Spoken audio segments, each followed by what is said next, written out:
অভিমান ভেঙে একবার না বারবার ফেরা যায় যদি আপনার অনুভূতি তাকেও ততটাই পুরায় যতটা তার অভাবে আপনি পুড়ছেন।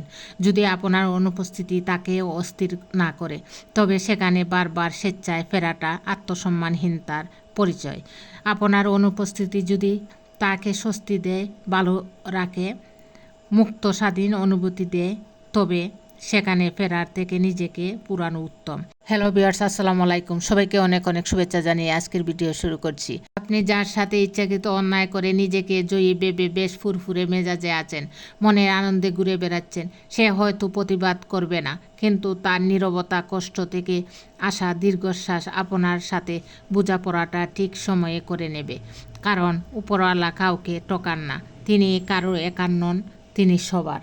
পৃথিবীতে মানুষই একমাত্র প্রাণী যে কাঁদতে কাঁদতে জন্মায়, অভিযোগ করতে করতে বাঁচে, আর আফসোস করতে করতে মৃত্যুবরণ করে।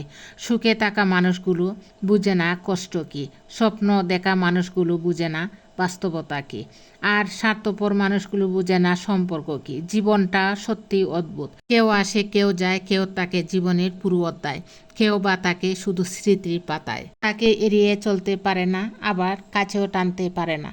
তাকে হারিয়ে ফেলাটা মেনে নিতে পারে না, আবার পাওয়ার আশাটাও করতে পারছে না। তার খারাপ থাকার কথা শুনলেই অনুশোচনায় ভুগতে থাকে। তার জন্য ভালো থাকার প্রার্থনা করতে গেলেই হাতটা একদম শূন্য মনে হয়। তাকে উপেক্ষা করতে চায়, সে অপেক্ষা হয়ে থেকে যায়।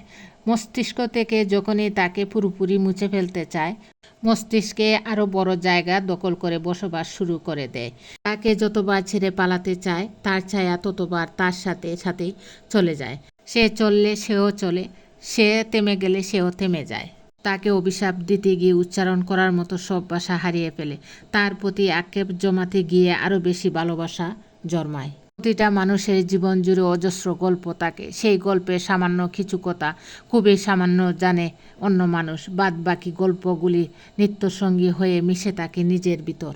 মন খারাপের কোনো একলা বিকেল কিংবা নিঃসঙ্গ গভীর রাতে সেই গল্পগুলি হঠাৎ ঘুম ভাঙিয়ে দেয়। মানুষগুলি তখন সেই গল্পের সাথে জীবনের হিসাব মেলায়, কিন্তু সেই হিসাব কখনো মেলে না। মানুষ তার দুঃসময়গুলোই কেন জানি উপভোগ করতে ভালোবাসে। যে বলা অনেক কঠিন, তাই চুপ থাকো। জীবনে এমন অনেক সময় আসে যখন মনের কথা প্রকাশ করা কঠিন হয়ে পড়ে। হয়তো কিছু অনুভূতি এতটাই গভীর যে সেগুলো শব্দে প্রকাশ করা যায় না, কিংবা কিছু অভিজ্ঞতা এতটাই জটিল যে বোঝানোর জন্য যতই চেষ্টা করা হোক, শুনতে পাওয়া মানুষটি হয়তো কখনই বুঝবে না। তখন আমরা চুপ করে থাকি, একদম চুপ হয়ে।